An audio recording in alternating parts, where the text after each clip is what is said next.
You guys hear about those new T-19s? I hear they're going to be better than the TIE fighters we got now. Yeah, I heard about them. Oh, wait. Commander on deck. Hey guys, it's Rustbelt Collector here. Today we're doing another Hasbro Black Series unboxing, and this time it's a little bit of a special treat because this one not only is a Gamestop exclusive, but also it's really an unexpected figure, in my opinion. I never expected them to make this figure. So yeah, today we're taking a look at the Hasbro Black Series Gamestop exclusive from the Gaming Greats line, Stormtrooper Commander. Now, for those of you that may not know, this is actually a character from the Star Wars The Force Unleashed game. Came back a while ago. I don't even remember when it came out, honestly, but I want to say maybe like around 2010 or so, somewhere in there, it came out, and it was a pretty good game. I remember playing it on the Xbox. I really loved that game. It was a lot of fun. It was great to pick up stormtroopers and throw them off the cliff. Many cliffs, many different platforms really, but you know, you get the gist of the idea. And this was a character in it. This was a stormtrooper commander in the game. He had like shields and stuff. He was kind of a pain to try and take out, but ultimately I was never going to expect them to make this in a 6-inch Black Series figure. They did make a original release in the 3 3/4 inch line. I don't really remember when, but I want to say around the 30th anniversary.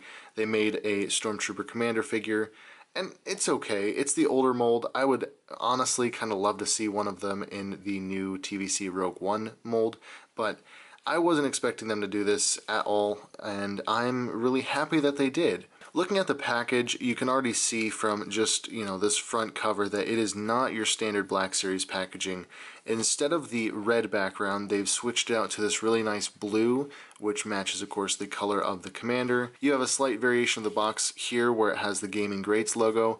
It's a sticker attached to a little cutout of the cardboard there, so it's a different box cut as well. And then down here you have this really nice artwork of the Commander. I just love how battle damaged and gritty he looks in this artwork, as well as some blue text saying Stormtrooper Commander. It is nice here also, I didn't really notice this until I started filming, that they'd added in this little Star Wars The Force Unleashed point here, just to show you which game this character came from. Now, I don't know if they've done that with the other characters from the Gaming Greats line, because I've personally not owned any of them. I did get the Purge Trooper, but I don't think he technically falls under the Gaming Greats line. So that's, you know, a thing. I didn't really want to pick up Revan, and I didn't really care about the Battle Droid repaint. I am a Trooper guy through and through. Now, the side of the box is just like all the others, except again, they've changed the text color to blue, so Stormtrooper Commander in blue with the larger letters behind it. The back side is much the same though. You have a little blue square here where normally there would be a number. This is not a numbered figure because it is an exclusive, but then you have this nice artwork again, and it says here, Star Wars The Force Unleashed follows Darth Vader's secret apprentice, trained to hunt down and destroy Jedi, while Stormtrooper commanders lead Imperial troops into battle. So, yeah, that's a pretty fair summation of what happens in the game. And then here, again, you have this nice blue side instead of the standard, like, red side there. And you got the Gaming Greats logo. Again, there would be a number here on a standard Black Series box, but this is, again, an exclusive, so none of that there. Stormtrooper Commander text, and that looks really, really nice. I will say the Gaming Greats line is pretty fantastic in terms of box design. It introduces a lot more color and variation, especially if you're a in-box collector. I am not, but I know that there are many people out there that are, so this is a really, really nice kind of centerpiece that you could have. There's not very many figures in that wave, so really you could have a small display of just the different Gaming Greats characters in a line on a shelf somewhere, and that would really look fantastic. I know Revan has like a purple background, so you've got the blue, the purple. The Battle Droid has some other color background, and it's just nice. You know, you have some variation and some different colors to pop into your collection. Just for a side-by-side comparison, here's what your standard box would look like next to this box. You can see there's no color in the artwork here. Red, red. The sides are drastically different. I'll show it off here. You can see, you know, there's numbers on this one, Commander Bly, no numbers on this one. Backs pretty much stay the same, and then again, These sides are pretty much the same as well, just the color of the text changes. But yeah, that's enough of looking at the outside of this packaging. Let's break this open and take a look at the figure himself. And here he is, all out of the packaging. As you may have already noticed, this is just a reuse, or rather a repaint, of the standard Black Series Stormtrooper mold that we've gotten up until now.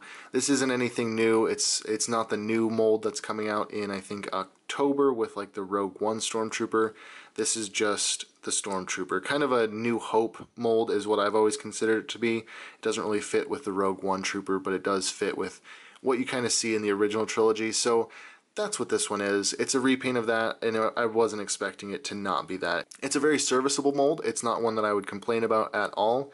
It's served us well up until now with the Sand Troopers, the Shock Troopers, and all the other variations in between. But I am happy to get the new mold that's coming out soon. I mean, you know, more troopers are more troopers, and you will never hear me complain about that. So with that out of the way, let's take a look at what's going on with this figure that we have here in our hands.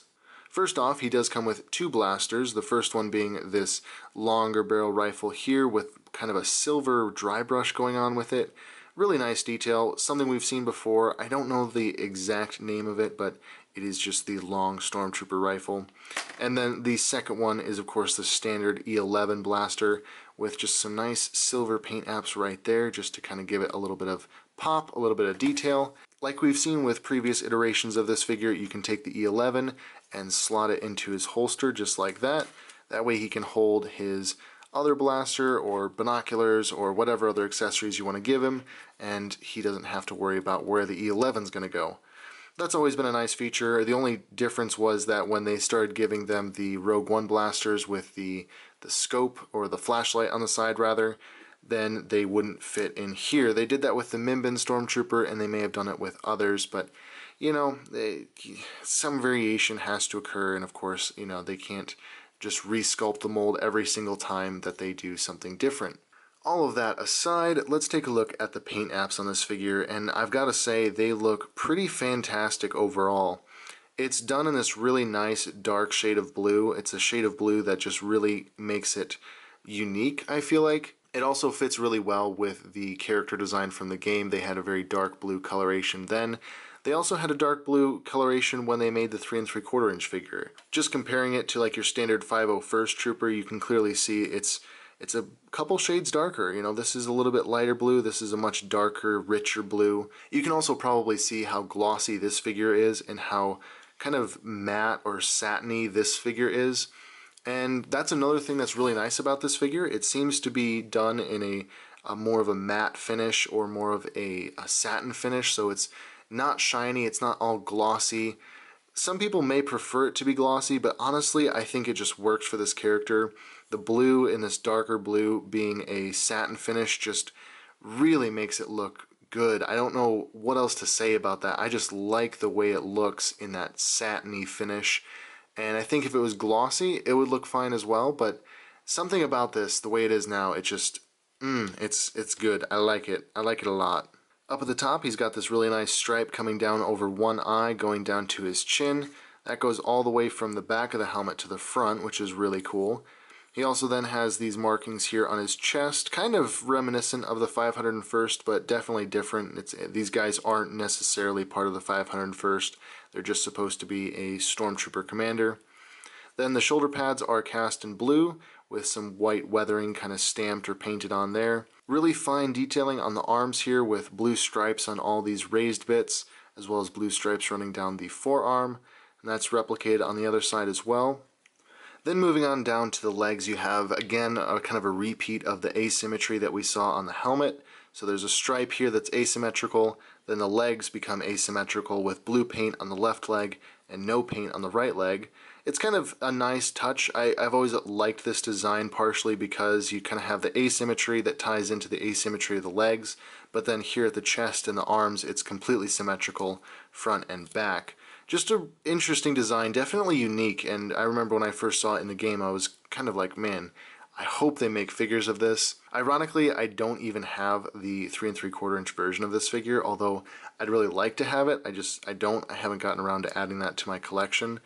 But I'm really happy to have this one now, and I think this is a great addition to the 6 inch collection. So yeah, with the legs here, you have the blue paint coming down this left side of the left leg, some blue stripes there, as well as some more of that like chipped weathering that they have kind of painted in there. And then finally for the paint markings, you have these little, I don't know, boot straps painted on here. They're just blue straps. Kind of looks like he's wearing sandals there, doesn't it? I don't know how I feel about that.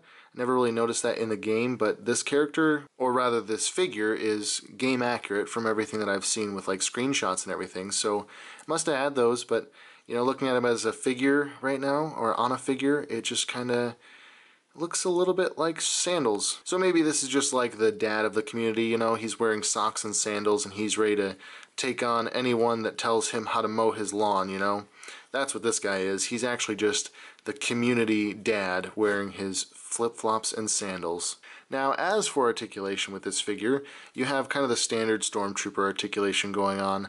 Ball joint at the head, so you get the full range of motion there.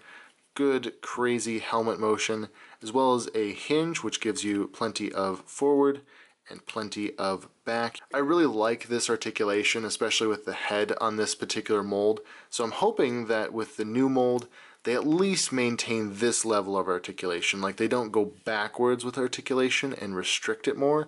I hope they at least keep this much articulation, because it's a really great figure. Perhaps the one drawback with this figure are the shoulders. You really can't get them much past that, which isn't much. I'm kind of afraid to try and force it past that. I don't know if the armor will slip over the shoulder or if that's really as much articulation as they've given it.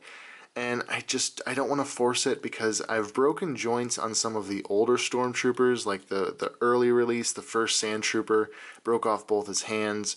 And I'm just kind of worried that I will do the same with these, even though the plastic and technology has changed pretty drastically from that first Sand Trooper release to this final Commander release. But yeah, shoulders go out to there, then you have a bicep swivel, which is nice, double jointed elbows, which really give you a good range of motion there. And then for the hands, you have the hinge and swivel, which swivels this way, and this hand bends like that, and this hand gives you kind of an up and down like that. And then for the torso, you have just your standard ball joints, so you get plenty of forward, back, and side to side, which is great. I think these are really posable trooper figures. I'm definitely pleased with them.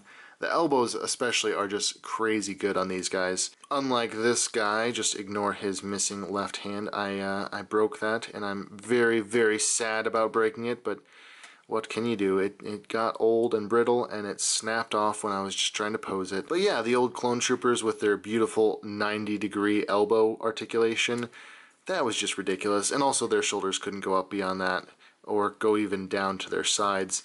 I'm really grateful for the Rex mold, but, you know, this isn't a review about the Rex mold. It's just to say, man, these elbows sucked, and these ones were pretty great. Then moseying on down to the hips, you got a forward like that. You also can swivel there at the thigh, which is good for, you know, trying to get them into like a sitting position or something near to a sitting position. It's kind of tricky, but it is doable. And then as you can kind of see here, you have the double jointed knees, which gives you a really nice full range of motion all the way back like that. Definitely a nice feature for any figure. And then for the feet, you have the hinge and the rocker, so you can go like that, you can go like that, you can even get up like that. And the only real major drawback that I've ever found with this particular mold is just that the feet, with the way that they are kind of ratcheted, they can either be positioned here or they can be positioned here. And here is just slightly forward, so it kind of does like a little bit of a Michael Jackson thing and kind of leans forward, right? Or you can go like that and then they're way too far back. There's no happy medium, which would be right about there, but it won't stay there. It'll either want to reset to there or it'll want to reset to there. Not a big deal, because you can kind of correct for it in the knees, and you can still definitely get them to stand up on their own, just with a little bit of work, you know, just like that. But it does kind of make it a little more tricky. You have to get a little bit more technical with the posing, and ultimately, no matter what, you kind of have a little bit of a lean forward. And I don't know, it's not a big issue. It's definitely not one that would cause me not to buy a trooper in this mold, but it is just one that, you know, you kind of have to take into account. And then finally, to kind of wrap up or kind of close out this video, my last point is just the weathering of this figure. And at this point, I'm kind of the opinion that Hasbro should just stop weathering their figures. I mean, we had Commander Fox, which was a great Clone Trooper figure, but Hasbro decided in their infinite wisdom to add like a green weathering to it. It's really hard to describe, but I don't know why they did that. And then they've done that with multiple other figures where they've just added blotchy, kind of gross weathering, and it takes away from the figure, I feel like. Another perfect example are these Stormtroopers that have like the blast damage. It just looks fake. It looks badly done. It looks photoshopped on there, and I just wish that they would just be giving us clean troopers and letting the customizers in the community to just be like, here's a customized battle damage Stormtrooper, and they've actually done a good job customizing it. So with this figure, my gripe is the same. I just think that the weathering is kind of blotchy. It doesn't really make sense, and ultimately takes away from the nice deco of this character, especially here with just like this weird smudge on his forehead, and then going down you have these other kind of greenish brown smudges on his chest plate, on his belt, on his leg. Nothing on his boots though, so you have it on his two legs, on his thighs there, but then nothing on his boots, which is where you think the most mud and junk would kind of collect as he's just trouncing around the battlefield trying to track down rebel scum. But yeah, it's kind of a detractor in my opinion. The other thing too is the amount of weathering that they did to the blue striping. They etched in these white stripes here, and then white stripes are painted on the shoulders here, and scratches running through that stripe there. And the same thing here. I feel like it's just a little too heavy-handed. There's a good way and a bad way to add weathering. I don't mind this so much here on his like calf. It's just got a few scratches that kind of come in there, and that looks nice. I like that. But then when you get up here, it just gets crazy, and then it gets crazier, it gets crazy, and it gets crazier. I'm not a fan of it. That's all I can say. I'm not terribly fond of it, and I just prefer it if they either went lighter, where it's more like this, or they didn't do it at all, and they just left it to be a nice, clean, fresh out of training Stormtrooper commander. If you are a customizer, it would be possible to take some acetone or other paint remover and clean up the weathering here, as well as here, and on his thighs.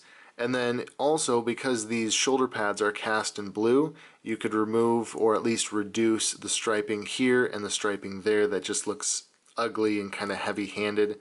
Unfortunately, unless you can match the paint on the chest plate, the helmet, and the leg, you won't be able to remove those stripes that are coming in there, but I don't mind those so much. I guess I could live with those, and I don't mind those so much. It's mainly the shoulder pads that really irk me, as well as these gross kind of random mud splotches that are going on around the figure. So if you're a customizer, if you have some experience with that stuff, this is a great figure to maybe modify just in some small ways to make it what I would consider to be the perfect figure. But even just this way, just even out of the box, I'm really happy with it. I think it's really great and looks awesome. I am really happy ultimately because they made a character from one of my favorite Star Wars games growing up, and I was not really expecting them to revisit it because it's not Disney canon. It's just kind of an out there game that some people really like still, but it's not something that Disney really talks about anymore. So I was surprised, but also very pleasantly happy. In case anyone is wondering, here he is standing next to the other GameStop exclusive, the Storm Shock Trooper or Stormtrooper Shock Trooper. I don't really know what his official designation is, but there he is next to that guy, and also here he is next to just a standard Stormtrooper, just the plain white generic Stormtrooper. As you can see, they are all the same height. There's no differences. They do use the same mold, so that is to be expected. I just can't seem to get this guy to stand up. Stand up, Stormtrooper. There we go. But yeah, they're all the same mold, so these guys honestly look pretty great on a shelf together. If you had the Sand Troopers, the Stormtroopers, Shock Troopers, and now the Stormtrooper Commander all lined up on a shelf, that would be a pretty amazing collection, honestly. I think these guys look great together, and I'm glad that we have gotten so many repaints in this particular mold. It's great that Hasbro continues to repaint molds and seems to be getting a little bit better with recreating like Stormtrooper repaints the same way that they were doing, you know, back in the 3 3/4 inch line, which I think was peak repaint time. Stormtroopers and Clone Troopers were getting cranked out with all kinds of wacky designs, and I loved it. But as for this video and as for this figure, that's really all I have to say about it. So I appreciate you sticking around to the end of this video. If you made it this far, thank you for watching. If you guys would like to follow me over on social media platforms, there's a link down in the description, takes you to a link tree where you can find links to my Instagram, to my Facebook, to my Teespring. All that good stuff is down there in the description. I also have my P.O. box address down there. It is open. I do appreciate all the recent followers, support. It's been awesome. I thank you guys so much for all that. And you guys are the best. I appreciate all the interactions you guys have with me in the comment sections and in DMs, all that good stuff. It's really, really appreciated. But as always, guys, thanks for watching, and I will be sure to catch you all in the next video.